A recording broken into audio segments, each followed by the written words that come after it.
What's up, everybody? Welcome back to RacingDudes.com. Welcome back to another one of our Kentucky Derby updates. All right, let's get to it. We're going to we're going to get you updated on the latest news here. Look at the standings and then a quick top five for each John White. And I hadn't changed. We'll go through them once again. So a little bit of a quicker show here. I'll put the leaderboard up on the screen now. There were some question marks, I guess. I don't know. There was an article in Blood Horse that kind of contradicted what we were saying. And this is what I was going to show you at first. Every time there is any kind of update to the leaderboard, the Kentucky Derby sends this to us, right? So we just read what the Kentucky Derby sends, which is obviously going to be accurate.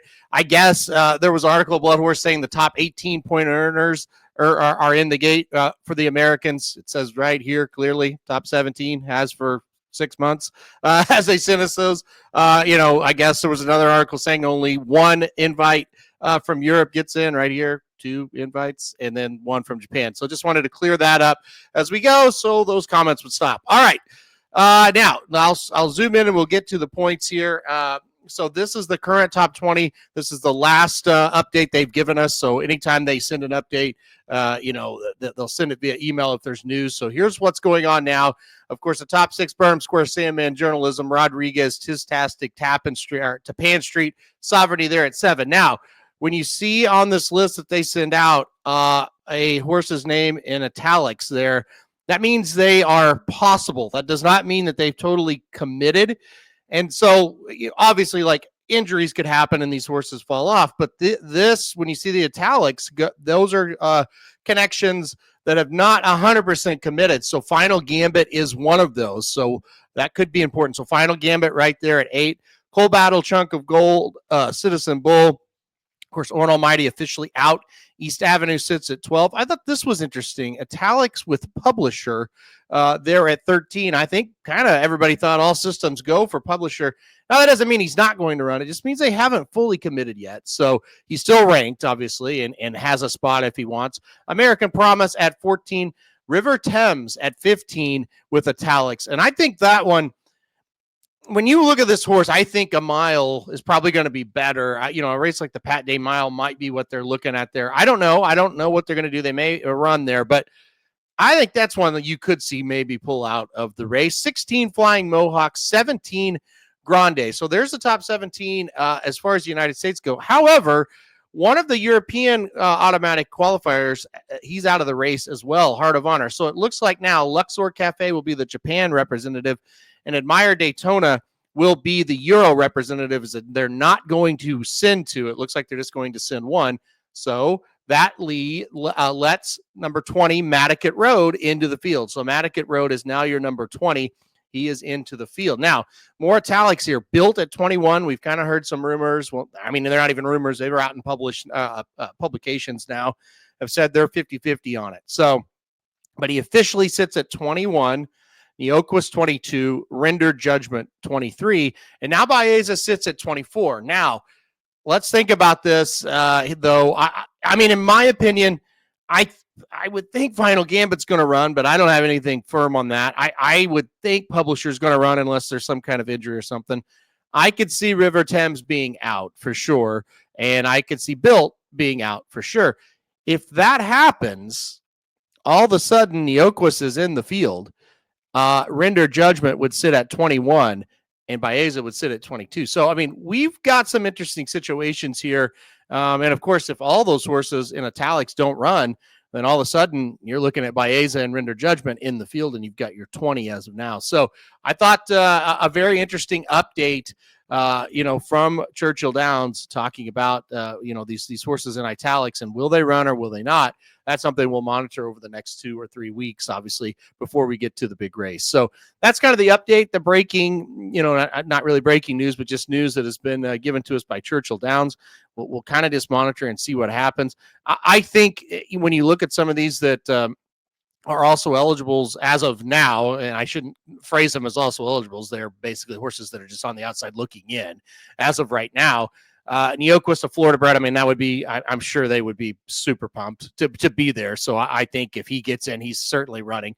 Render Judgment, a horse owned by a few people, Dreamwalking Farms. That's Toby Keith. Always kind of a dream of his, as I've been told, to be into Kentucky Derby. Would be kind of crazy if Render Judgment got in. First year Toby hasn't been with us for the Derby. He gets a horse in, would be wild. And then, of course, Baeza, everybody wants to run.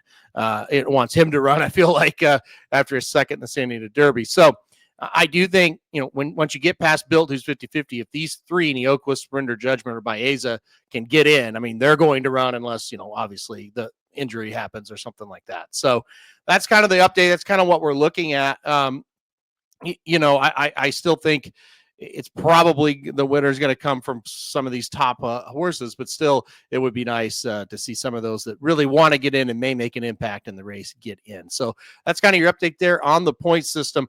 I'll go through John and I's top five. They're the same, again this week, but John has Rodriguez sitting at number 5. I'll talk about him a little bit more once I read the list for both of us. Sovereignty, number 4 for John. Tapan Street, number 3. Sandman, number 2. And Journalism sits at number 1 for John. And then for myself, I put Tistastic up at number 5. I did that last week. Didn't do it again this week. Just kind of feels like that horse is getting a little bit better. You're not worried about a mile and a quarter. Horses that have ran well on the turf, oddly enough, run pretty well on the dirt at Churchill Downs as well. So that's not a horrible thing to have in the past performances. So yeah, Tistastic at 5. I've grown to like him a little bit more. Sovereignty, another one. I was pretty disappointed with some of the races a couple of weeks ago. I was disappointed with Sovereignty as well, but he's back on my list at number 4. I think he's got a pretty decent shot to make a run and at least hit the board. Number 3, Rodriguez. So this is kind of the research I took out of Rodriguez. I'll stick with him for a second here because I didn't say a whole lot on him, but the more I kind of look into him, it's like, this is very interesting. So races where he's gotten the lead, he went gate to wire and won pretty impressively. Talking about his maiden special weight win, and then talking about, of course, the Wood Memorial that just happened. The races he doesn't get the lead, he's not great. He's a bad actor. So there's problems, but if he can get on the lead instead of 46 and change half mile time, he could gallop on and win that race. That's what his sire did. That's what Medina Spirit did, which was a winner to gamblers. Obviously not an official winner now, but Medina Spirit went out and set fractions like that. Justify sat off faster fractions, but he sat in a spot where he was probably running about a 46 and change half and galloped on to win. My point is, that's how Bob Baffert's won, with Medina Spirit. I'll put in quotes, but that's how he's, got the horse to cross the wire first.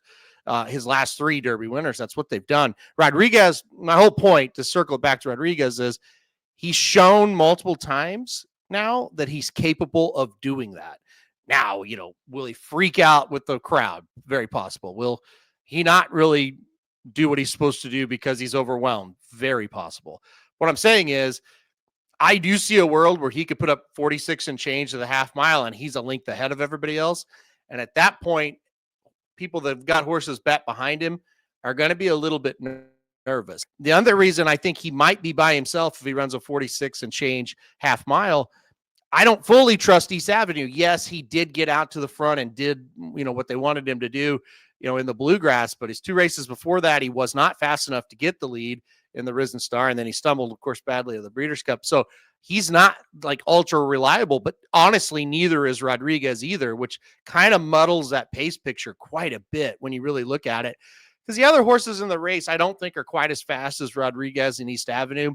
Now it's the Derby, weird things happen. There might be a horse or 2 fly out there, and all of a sudden we're like, oh, well, this is a mess because look, that's just the nature of the Derby. But on paper, you kind of see a sketchy pace situation. It could be very hot if Rodriguez and East Avenue do what, they kind of look like they do when they run their best races. But they're also unreliable horses, which makes for some weirdness. So just kind of keep that in mind. That was just kind of my research when I was really looking into this with Rodriguez. 2 is Sandman, obviously a horse that, closed very well in the Arkansas Derby, but should have with a very fast pace. But like we just mentioned, he might get that set up again, and then we'll see what he can do. He might be flying down the stretch again. And then Journalism, number 1 for me, obviously, again.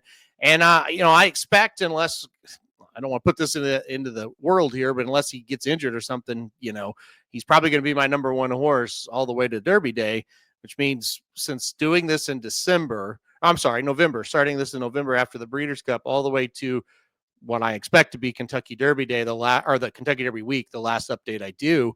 I'll have only 2 horses ranked number 1, Citizen Bull, which seems laughable now, and then Journalism. So it is kind of interesting when you look at that. That's a long time to only have 2 horses there. So, the number 1 horse, Journalism, I mean, he's just done enough for me to think he's going to be awfully tough to beat. And I talk about the pace of the race, and that could help or hurt a horse like Sandman Sovereignty. Journalism really has enough natural speed, I think, where if the pace is kind of slow, he'll be up pretty close. And if they're going fast, I don't think that hurts him either, because he's kind of that mid-pack runner. He's not really a deep closer like some of these other ones. So, all right, that's the list there. What to look for coming up. Obviously the prep races are over. A race to look for the Preakness is coming up this weekend, the Bathhouse Row. So keep an eye on that one. We'll see if anybody can take a step towards the Preakness in that race. But that's kind of where we are. Really, the Lexington last weekend was a Preakness prep, not a Derby prep. So, this is a Kentucky Derby update. So really not a whole lot to say past that. We're going to keep you updated with breaking news, whether it be on this Kentucky Derby update or if something big happens, another video, a separate video, we'll do it on that. So there's a lot going on. We're going to keep you updated. Stay tuned to the channel. We're going to have a ton of coverage, obviously, leading up to the big race. We're in the final push now. Preps are over. So we're going to see what happens as we go down the road here. All right, guys. Thanks everybody for watching this video. Hit that like button if you like it. Hit subscribe. You really like it. Want to get alerted anytime we do videos like this. And most importantly, tune in next week for another Kentucky Derby update.